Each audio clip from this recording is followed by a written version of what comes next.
Namo tassa bhagavato arahato sama sambuddhassa. Namo tassa bhagavato arahato sama sambuddhassa. Namo tassa bhagavato arahato sama sambuddhassa.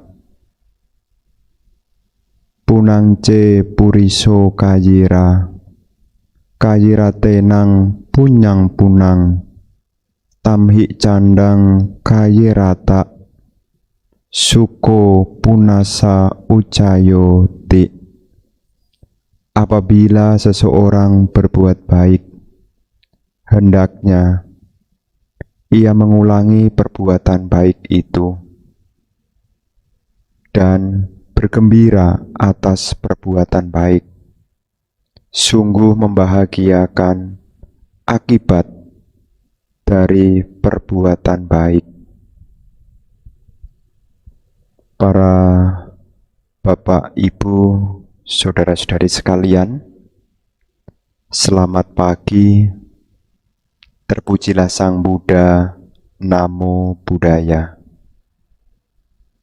Pada kesempatan Minggu hari ini, kita masih punya satu dukungan karma baik, yang mana kita bisa mengisi dan menggunakan sebagian dari waktu kita untuk kembali belajar Dhamma, sekaligus untuk memperkokoh keyakinan kepada Tiratana. Para Bapak dan Ibu, saudara-saudari sekalian, tentu karma baik kita bisa mengikuti puja bakti secara live streaming dari Wihara Eka Dharma Loka, Surabaya. Di tengah-tengah masa pandemik seperti saat ini, tentu ada hal yang juga perlu diperhatikan oleh para umat Buddha, yaitu tetap mengikuti anjuran dari pemerintah dengan melaksanakan protokol kesehatan. Karena mengingat saat ini juga kondisi masih terus berjalan, dan sebagai bentuk dukungan kita kepada pemerintah, yaitu turut serta memutus rantai penularan dari pandemik COVID-19 ini. Para Bapak dan Ibu, saudara-saudari sekalian, Guru Agung menyampaikan di dalam syair Dhammapada bahwasanya kesehatan adalah satu keberuntungan yang besar. Karena ketika kita punya satu kesehatan, maka kita punya banyak kesempatan untuk belajar Dhamma, banyak kesempatan untuk mempraktekkan Dhamma, dan tentu banyak jasa kebajikan yang bisa kita kerjakan dikala kita masih punya dukungan berupa kesehatan. Maka di sini Bapak Ibu saudara-saudari sekalian, saya berupaya terus ikut turut mendukung supaya penyebaran atau penularan COVID ini bisa segera teratasi. Bapak Ibu saudara-saudari sekalian, di pagi hari ini, tema yang ingin saya sampaikan adalah merubah kebiasaan buruk. Ini adalah satu tema yang ingin saya sampaikan di kesempatan pagi hari ini, supaya Bapak dan Ibu senantiasa hidupnya terarah pada kemajuan, terarah pada cita-cita luhur, supaya nanti kelak tidak ada penyesalan. Karena mengingat Bapak Ibu saudara-saudari sekalian, kita hidup bersama dengan waktu. Kita hidup juga dibatasi oleh usia. Jangan sampai dengan berjalannya waktu, berjalannya usia, kebiasaan-kebiasaan buruk tidak mampu kita tinggalkan. Dan akibatnya kita akan merasa adanya penyesalan. Rasa menyesal itu Bapak Ibu bisa terjadi kalau seseorang itu merasa apa yang mau dicapai ternyata terlewati. Maka di sini para bapak dan ibu, saudara-saudari sekalian, penting untuk kita pahami bahwasanya kita punya satu arah, kita punya satu tujuan di dalam kehidupan ini, yaitu bagaimana supaya hidup kita ini tidak menderita. Dengan kita tidak menderita, otomatis batin kita pun akan menjadi bahagia. Di sini Bapak dan Ibu, saudara-saudari sekalian, apa hubungannya bahagia dan menderita dengan kebiasaan? Perlu dipahami di sini bahwasanya kita ini adalah produk dari kebiasaan. Jadi seseorang itu bisa mengalami bahagia, juga bisa mengalami menderita, tergantung dari apa yang menjadi kebiasaannya. Dan kebiasaan itu akan membentuk siapa diri kita. Makanya seseorang bisa hidupnya maju, hidupnya bahagia, karena pasti dia mempertimbangkan tentang kebiasaan-kebiasaan yang dimilikinya. Karena tidak mungkin kok seseorang itu bisa bahagia, tidak mungkin pula orang-orang itu tiba-tiba menderita. Kebahagiaan dan penderitaan itu ada sebabnya. Dan salah satu yang menjadi penunjang, penyokong, apa yang menjadi hal yang dialami di sini bergantung dari apa yang dibiasakan. Maka kalau kita amati Bapak dan Ibu, saudara-saudari sekalian, di dalam kehidupan masyarakat, kenapa seseorang satu sama yang lainnya itu berbeda? Tidak lain adalah karena ada kebiasaan-kebiasaan yang berbeda. Lalu, apa yang dimaksud dengan kebiasaan atau habit itu? Kebiasaan adalah segala sesuatu yang kita lakukan secara otomatis, bahkan kita melakukannya tanpa berpikir, atau suatu aktivitas yang dilakukan terus-menerus sehingga menjadi bagian dari diri kita. Jadi di sini apa yang menjadi otomatis yang kita lakukan tanpa berpikir dan kita lakukan berulang-ulang, itulah yang dimaksud dengan kebiasaan. Maka di sini mulai saat ini cobalah para bapak dan ibu yang di rumah, renungkanlah apa yang menjadi satu kebiasaannya. Sekali lagi, coba direnungkan. Apa yang menjadi kebiasaan Anda? Karena sesungguhnya kita ini adalah produk dari kebiasaan kita. Jadi tidak ada seseorang itu tiba-tiba menjadi baik. Tidak ada pula seseorang tiba-tiba menjadi buruk, itu tidak ada. Semua itu bisa terjadi karena ada kebiasaan. Dalam bahasa umum, ya pembiasaan, dibiasakan. Awalnya kita ini kan sebetulnya ya belum mengerti tentang dunia ini. Awalnya ketika kita muncul ke dunia ini, tentu kita mengalami yang namanya proses sosialisasi.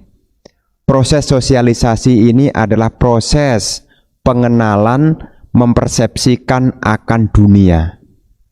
Ya, jadi kalau kita awal-awal dalam tahap perkembangan, mulai dari masa kanak-kanak, ya seperti anak usia 3 tahun, 5 tahun, dia mengenali dunia. Bahkan dia juga tahu ini dan itu dibentuk dari proses sosialisasi. Hal yang disosialisasikan terus-menerus ini akan masuk ke dalam memori. Sesuatu yang sudah masuk ke dalam memori akan ada usaha menjadi tindakan. Tindakan yang diulang-ulang itulah kebiasaan. Jadi tindakan yang diulang-ulang itu adalah kebiasaan.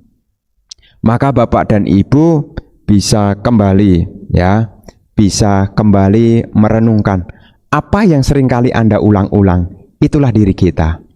Maka seseorang itu bisa disebut pemarah. Kenapa seseorang itu disebut pemarah?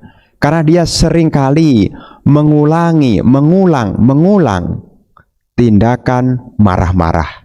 Jadi orang itu dikenal sebagai pemarah. Begitu pula seseorang itu disebut sebagai orang yang penyabar. Kenapa ada sebutan dia pemarah Bante? Berbeda dengan dia. Dia itu penyabar. Apa yang membedakan? Seseorang dikenal sebagai orang penyabar karena dia membiasakan di dalam rutinitas harian dia, membiasakan untuk banyak bersabar. Maka sebutan untuk orang itu adalah orang penyabar. Jadi orang satu disebut pemarah karena biasanya marah-marah. Orang yang satu disebut penyabar karena biasanya menahan diri. Begitu pula ada orang yang disebut orang kaya. Kenapa seseorang itu disebut sebagai orang kaya? Karena dia mampu menyisihkan sebagian dari apa yang dimiliki. Karena dia berhemat, dia mempertimbangkan penggunaan dan ada niat untuk menyimpan, maka dia disebut sebagai orang yang kaya. Karena siapapun yang menyimpan, sedikit demi sedikit lama-lama akan menjadi bukit. Begitu pula Bapak dan Ibu. Jadi kitalah yang menentukan diri kita. Kalau kita merenungkan di dalam satu renungan harian, kalyana wa papakang wa tasadayado bawisami. Ini dalam renungan harian. Kalyana wa papakang wa tasadayado bawisami. Kalyana baik, papa buruk. Kalyana wa papa baik atau buruk, perbuatan itulah yang akan kita warisi. Maka di sini perbuatan yang dimaksud ini adalah apa yang kita ulangi. Ya, jadi apa yang disebut dengan perbuatan di sini bukan hanya satu tindakan semata. Jadi apa yang seseorang itu warisi tergantung apa yang dilakukan. Tapi yang dimaksud apa yang dilakukan di sini lebih spesifik, yaitu dari apa yang dilakukan yang sudah menjadi kebiasaan. Makanya di dalam kehidupan kita ini kita mengenal bahwasanya ada dua macam kebiasaan. Ada kebiasaan baik dan ada kebiasaan buruk.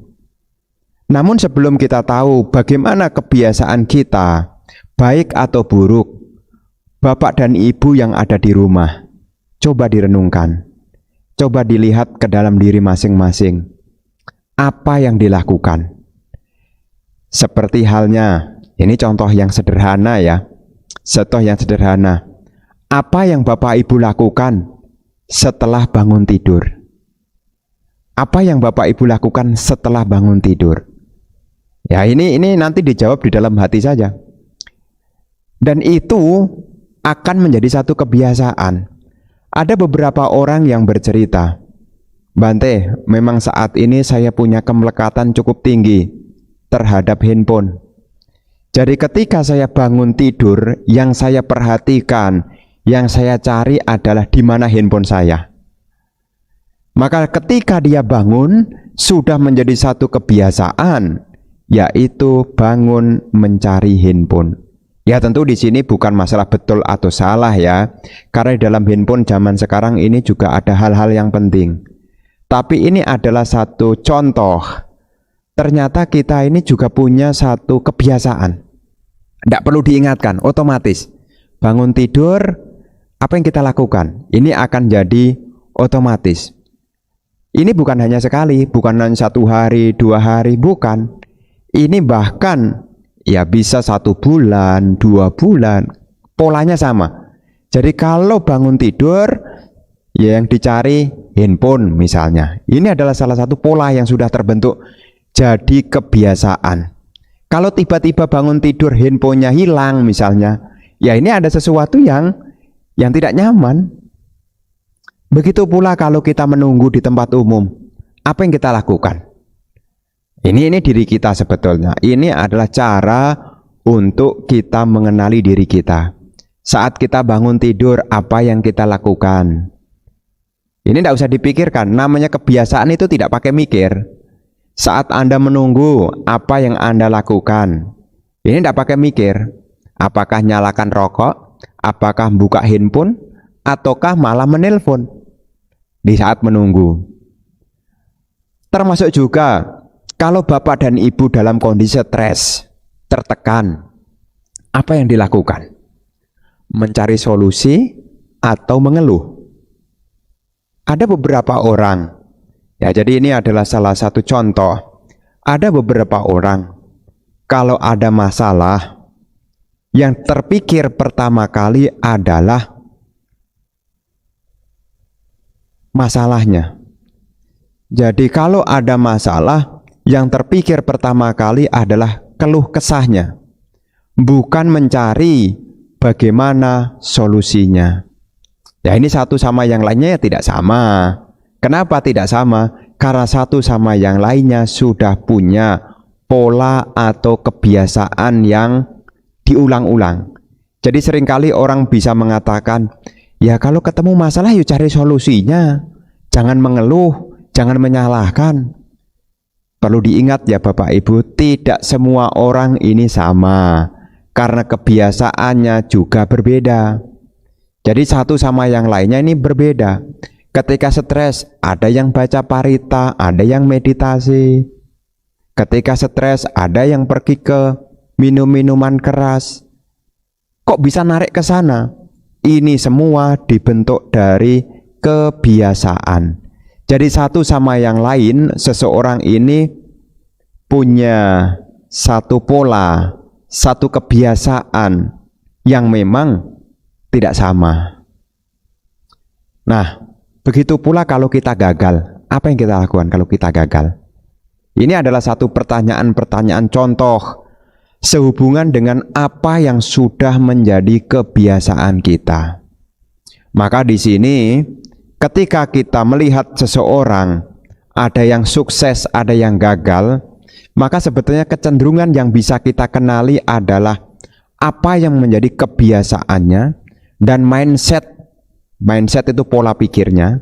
Jadi apa yang tertanam, tersetting, teragendakan di dalam pikiran orang itu. Jadi selain melihat kebiasaannya, melihat mindsetnya. Ini hidup mau dibawa kemana? Jadi satu sama yang lainnya, setiap orang ceritanya sama kok. Jadi setiap orang ceritanya sama. Sama bagaimana Bante?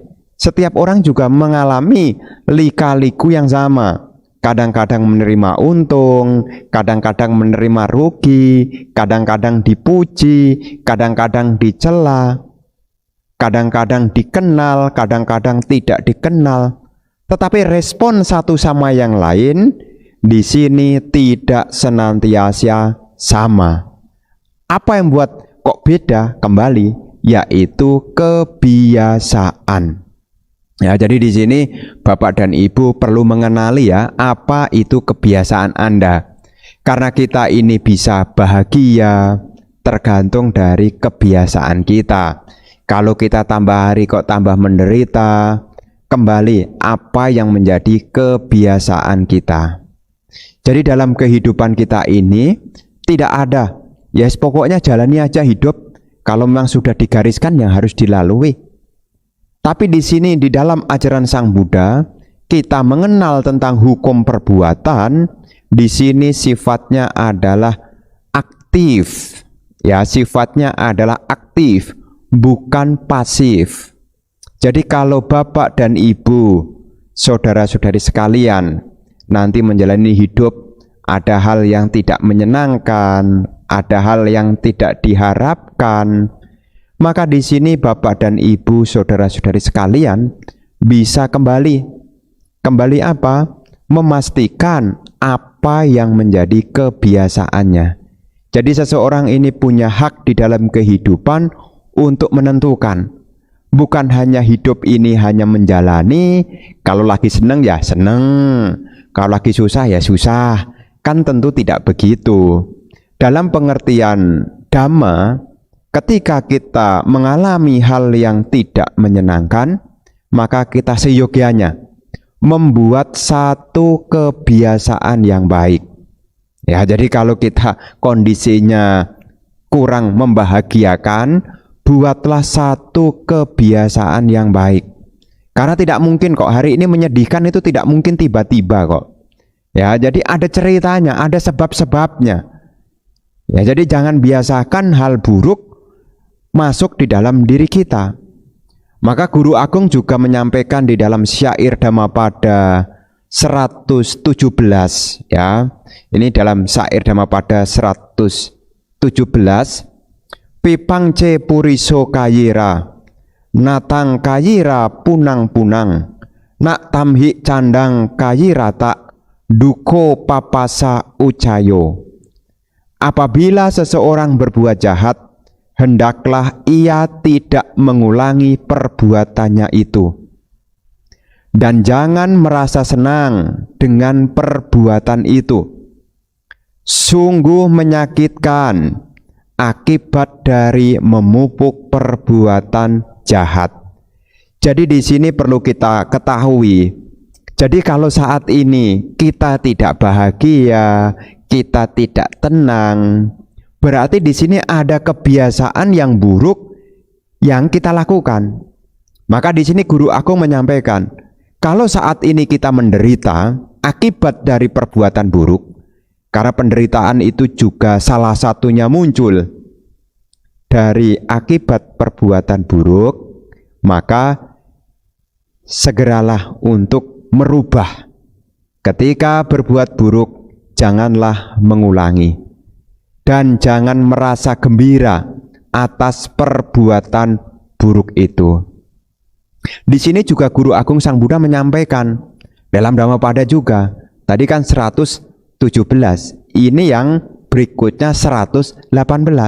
Seperti tadi yang di awal, saya jadikan satu penghantar.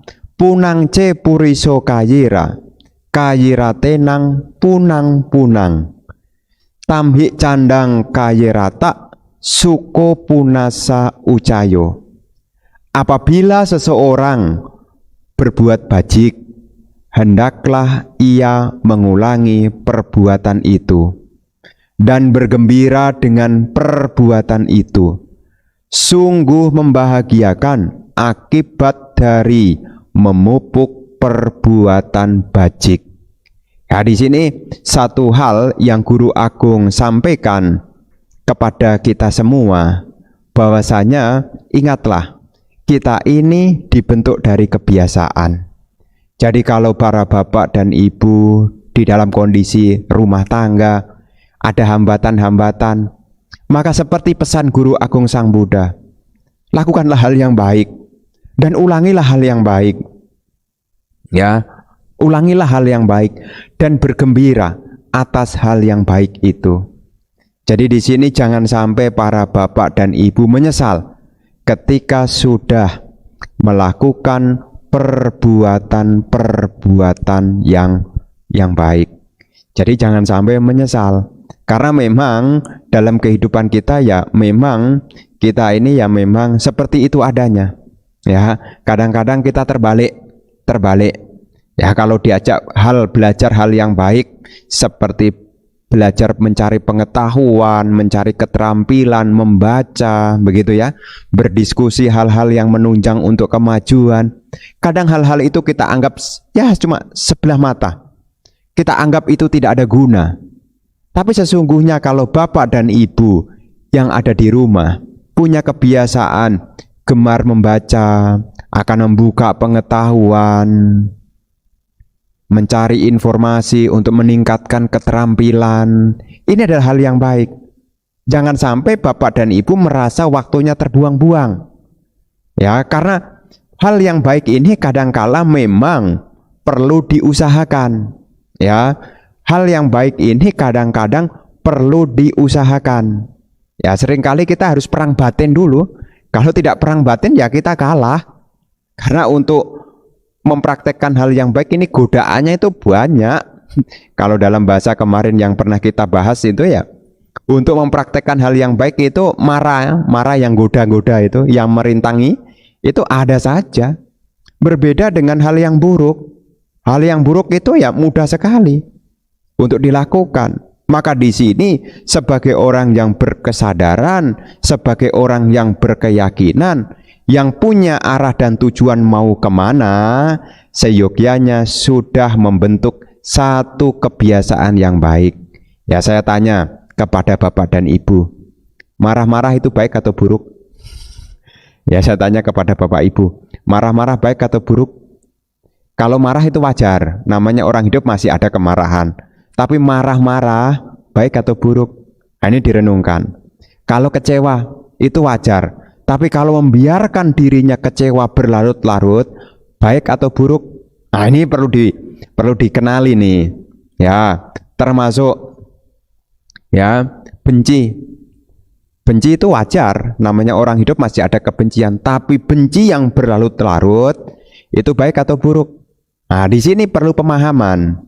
Malas, ya, malas, lamban, baik atau buruk? Ketika kita tahu ternyata itu hal yang buruk, ya seperti apa yang disampaikan oleh Sang Buddha. Apabila seseorang berbuat yang buruk, hendaknya tidak mengulangi. Ya, tadi Dhammapada 117. Ketika seseorang melakukan hal yang buruk, hendaknya tidak mengulangi dan tidak bergembira atas perbuatan buruk itu. Ini diingat nih. Ya, Bapak Ibu kan tahu. Ya Bante, habis emosi kok. Nah, seringkali kita mendengar begitu. Habis emosi Bante. Di sini para bapak dan ibu, saudara-saudari sekalian, emosi itu wajar, tapi segera disadari. Karena kalau emosi itu dibiarkan, akan menjadi satu kebiasaan. Emosi jam 8 pagi, emosi jam 9 pagi, emosi jam 10, emosi jam 12, emosi jam 3 sore, emosi jam 7 sore, emosi jam 20 malam masih emosi. Bayangkan tuh, kebiasaan emosinya terbentuk begitu kuat. Apakah dia bahagia? Yang jelas dia makin menderita. Demikian pula kalau Bapak Ibu diratapi ketakutan, pagi takut, siang takut, sore takut, malam takut, maka sepanjang satu hari itu sudah membentuk satu kebiasaan, yaitu penakut. Nah, demikian pula kalau bapak dan ibu benci sama orang, jam 7 pagi benci, jam 8 pagi benci, jam 9 benci, jam 12 benci, jam 3 benci, jam 7 benci, jam 20 malam masih menyimpan kebencian, tidur masih terbawa kebiasaan membenci. Kalau dia menyimpan kebencian dari pagi sampai malam, bahagia atau menderita? Menderita. Tidak ada ceritanya orang yang bahagia karena menyimpan kebencian, tidak pernah ada. Karena kebencian itu adalah pencuri kebahagiaan. Hal yang kecil kalau dibenci, maka menjadi titik awal dari penderitaan. Maka di sini Bapak dan Ibu cobalah koreksi dalam satu hari, pagi hari, apa yang Anda lakukan? Apakah membentuk kebiasaan yang baik atau membentuk kebiasaan yang buruk? Ya, nanti siang hari diingat, ini kebiasaan baik atau kebiasaan buruk, diingat. Sore hari diingat, ini saya bentuk kebiasaan baik atau kebiasaan buruk. Ya, diingat. Malam hari sebelum tidur. Dan ini tidak perlu banyak berteori. Yang penting kita cukup berkesadaran dan punya keyakinan apabila berbuat buruk, hendaknya perbuatan buruk itu tidak diulangi dan tidak bergembira atas perbuatan buruk itu. Seyogyanya Guru Agung menyampaikan tadi, kalau pagi, isilah pagi hari dengan ketenangan. Bertutur katalah yang menyenangkan, berbagilah dengan pikiran cinta kasih.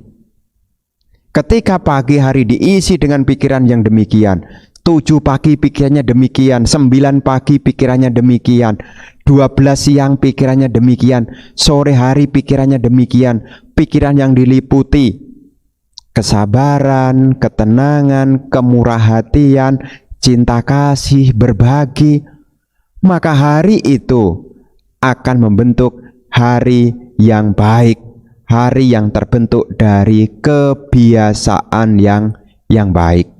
Maka di pagi hari sebisa mungkin ya, mulailah dari sekarang, karena waktu ini terbatas, kita hidup juga dibatasi usia, dan ingat, apa yang kita petik adalah apa yang kita tanam.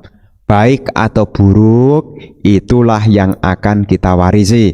Kalau kita banyak melakukan kebiasaan yang buruk, menderitanya juga di sini dan nanti. Begitu pula kalau kita membiasakan hal yang baik, maka bahagianya juga di sini dan juga nanti. Nah, inilah pentingnya kenapa kita mengubah kebiasaan yang buruk. Di dalam Majjhima Nikaya Sutta ke-78 yang berjudul Samana Mandika Sutta, ya, nanti Bapak Ibu bisa membaca lengkapnya ya, di dalam Majjhima Nikaya Sutta ke-78 yang berjudul Samana Mandika Sutta, ya. Di sana ada uraian apa itu kebiasaan buruk, ya. Apakah kebiasaan buruk di sini adalah kebiasaan yang tidak bermanfaat? Ya, sehubungan dengan apa? Perbuatan jasmani yang tidak bermanfaat, perbuatan ucapan yang tidak bermanfaat, penghidupan buruk. Jadi punya penghidupan yang buruk. Jadi hidup-hidupnya ini ya banyak melakukan hal-hal yang buruk. Ini disebut dengan kebiasaan yang tidak bermanfaat. Kebiasaan yang tidak bermanfaat itulah yang disebut dengan kebiasaan buruk. Maka sebisa mungkin para bapak dan ibu, ya kita tahu, ya ini kebiasaan buruk. Dari mana kebiasaan buruk itu bisa muncul? Ya, dari mana kebiasaan buruk itu bisa muncul? Di dalam sutta itu disatakan, asal mula disebutkan kebiasaan-kebiasaan tidak bermanfaat itu bermula dari pikiran. Pikiran apakah? Ya, walaupun pikiran ini ada banyak, bervariasi, dan terdiri dari berbagai aspek, namun dikatakan ada pikiran yang terpengaruh oleh nafsu, oleh kebencian, oleh kebodohan batin. Kebiasaan-kebiasaan buruk bermula dari hal ini. Jadi karena adanya loba dosa moha, singkat kata begitu, maka itulah yang menjadi adanya kebiasaan yang buruk. Ya, jadi di situ kita tahu, jadi ada hal yang muncul demikian, jadi hal yang buruk begitu, tidak bermanfaat. Jadi ya dari loba dosa moha. Ya, jadi kita bisa punya pemarah, iri ya. Ini kan kebiasaan-kebiasaan yang kurang baik kan, iri, dendam, ya, sakit hati, tidak bisa maafkan. Nah, ini karena ada apa? Karena dari pikiran kita. Pikiran yang kenapa? Pikiran yang bersekutu dengan nafsu keinginan, yaitu loba di sini, kemudian kebencian, yaitu dosa, dan juga kebodohan batin, moha. Nah, dikatakan di sini bagaimana untuk melenyapkan kebiasaan-kebiasaan buruk. Dikatakan di sini seseorang meninggalkan perbuatan buruk secara jasmani dan mengembangkan perbuatan baik secara jasmani. Jadi substitusi ya. Jadi kalau kita punya perbuatan yang buruk, supaya perbuatan buruk itu hilang, maka kita harus substitusi, mengganti gitu loh. Mengganti dengan apa? Kebiasaan yang baik. Kalau kita punya kebiasaan bertutur kata yang tidak baik, bagaimana cara melenyapkannya? Ya menggantinya dengan membiasakan berucap yang baik.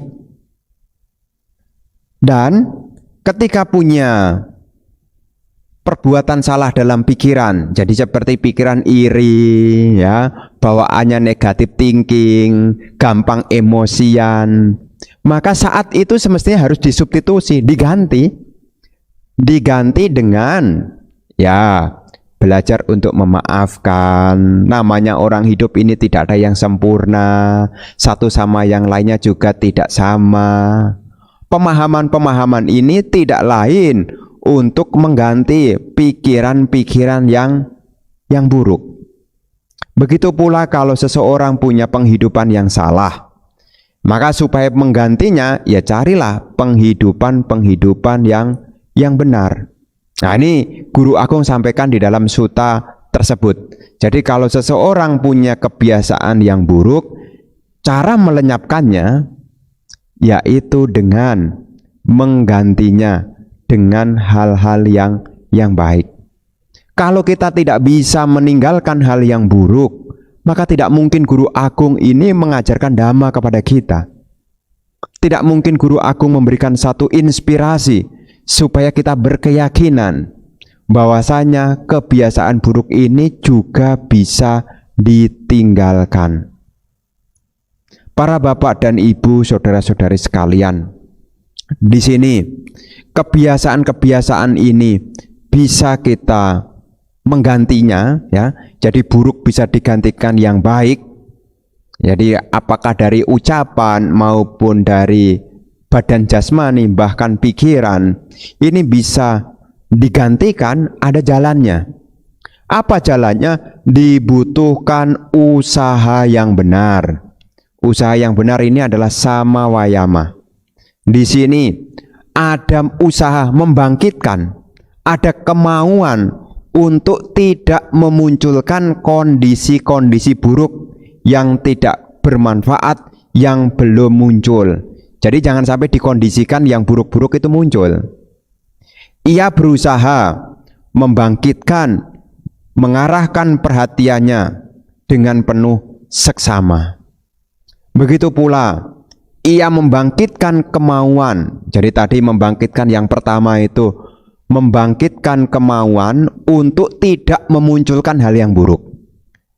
Yang kedua adalah membangkitkan kemauan untuk meninggalkan. Ya, jadi butuh kemauan untuk meninggalkan hal buruk yang tidak bermanfaat yang telah muncul. Jadi di sini para bapak dan ibu, saudara-saudari sekalian, perlu dipahami dan dimengerti ya. Jadi yang kedua ini ya tidak memberikan kondisi buruk yang telah muncul supaya terkondisi. Jadi yang pertama tadi, yang buruk ini jangan sampai muncul. Yang kedua itu hal buruk yang sudah muncul hendaknya ditinggalkan. Ini namanya usaha benar. Demikian pula yang ketiga, ia membangkitkan kemauan untuk memunculkan kondisi-kondisi bermanfaat yang belum muncul. Seperti contoh tadi, kalau seseorang itu pemarah sudah ada. Bagaimana cara menggantikannya? Ya dia harus memunculkan. Yang belum ada apa? Ketenangan. Dimasukkan ketenangan, dimasukkan kesabaran kalau belum muncul. Jadi kalau belum muncul. Nah, yang keempat, ini ada yang namanya ia membangkitkan, ada dorongan mau untuk tetap menjaga keberlangsungan. Kebiasaan baik yang sudah ada dipertahankan supaya menjadi berkembang. Ya, jadi kalau sekarang sudah punya kebiasaan jujur, rendah hati, tidak sombong, ya. Kebiasaan yang baik-baik itu jangan ditinggalkan. Ya, jadi jangan ditinggal, dipertahankan, syukur-syukur malah jadi berkembang. Ya, ini disebut sebagai usaha yang benar untuk mengembangkan yang namanya meninggalkan kebiasaan-kebiasaan yang buruk. Makanya butuh yang namanya usaha benar. Jadi usaha benar itu berbicara 4 hal. Yang pertama, tidak memunculkan kondisi buruk yang belum ada. Jadi kebiasaan buruk yang belum ada itu jangan dimasukkan. Kalau yang kedua, kebiasaan buruk yang sudah ada seyogyanya ditinggalkan. Jadi meninggalkan kebiasaan buruk. Dan yang ketiga, memunculkan kebiasaan baik yang belum ada. Dan yang keempat, memunculkan kebiasaan baik yang Jadi yang ketiga ini memunculkan kebiasaan baik yang belum ada. Yang keempat itu mengembangkan kebiasaan baik yang telah ada. Makanya Bapak dan Ibu perlu introspeksi, karena kita belajar dhamma ini bukan untuk menghakimi orang lain, juga bukan untuk mencela orang lain. Kita belajar dhamma ini tidak lain supaya kehidupan kita menjadi lebih bermanfaat. Makin hari menjadi tambah bahagia. Ingatlah, di dalam kehidupan kita, bahagia dan menderita bergantung dari perbuatan kita yang kita biasakan. Kalau Bapak dan Ibu senantiasa membiasakan hal yang baik, seperti tadi yang telah saya sampaikan, memasukkan hal yang baik ke dalam diri Anda, maka saya yakin kehidupan Anda akan menjadi berkembang. Tidak ada penyesalan di esok hari, yang ada adalah keberuntungan. Tidak ada waktu yang sia-sia, semua waktu penuh dengan manfaat. Di sini kita membahas merubah kebiasaan buruk menjadi kebiasaan baik, tidak lain adalah untuk menuntun diri kita menuju hidup yang lebih baik. Dan perlu kita pahami di sini Bapak Ibu saudara-saudari sekalian, secara umum kebiasaan itu kebiasaan itu terbangun, ya, ada pemicunya. Jadi orang tidak serta-merta ada tindakan, jadi tindakan itu bisa dilakukan itu ada pemicunya. Jadi kebiasaan baik ataupun kebiasaan buruk itu bisa muncul, ada pemicunya, ada triggernya, ada pemicu. Tidak mungkin Bapak dan Ibu bisa mengembangkan hal yang baik kalau tidak dipicu. Begitu pula Bapak dan Ibu tidak mungkin melakukan hal yang buruk jadi kebiasaan buruk kalau tidak dipicu. Jadi kebiasaan itu terbentuk yang pertama karena ada pemicunya, yang kedua karena diulangi, rutin, ya semula belum mengerti, karena dirutinkan maka menjadi kebiasaan. Dan yang ketiga, inilah di dalam samsara masih adanya kotoran batin. Baik atau buruk akan menjadi kebiasaan jika di sana menemukan kesenangan. Ya, meskipun tahu itu buruk, kalau itu menyenangkan, maka dorongan untuk mengulangi itu makin kuat.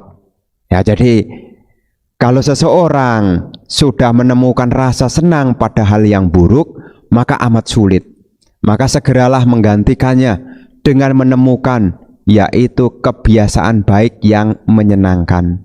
Seperti Guru Agung Sang Buddha sampaikan, punang ce puriso kayira, kayira tenang punang-punang, tamhi candang kayira tak, suko punasang ucayo.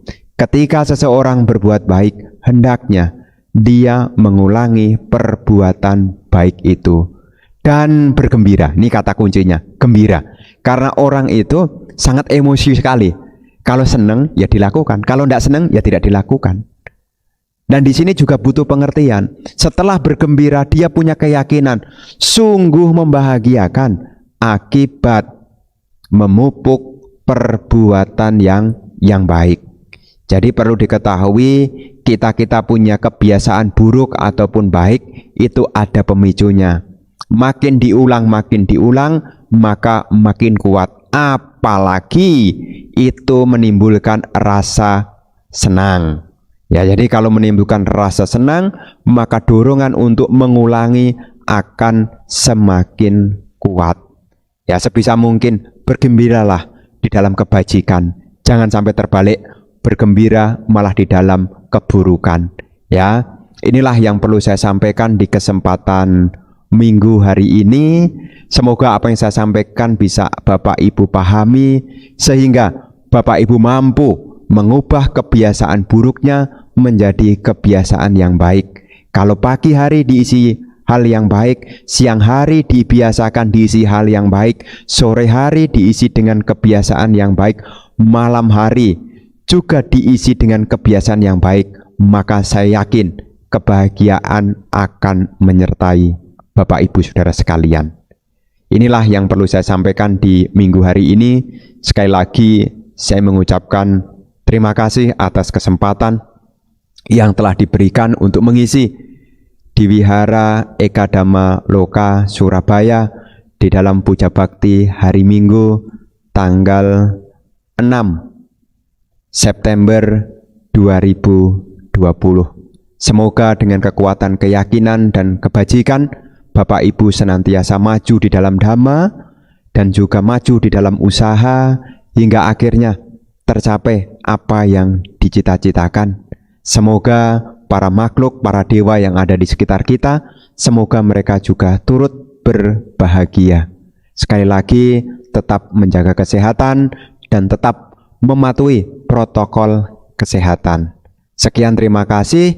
Sabe sata bawantu sukitata. Semoga semua makhluk hidup berbahagia.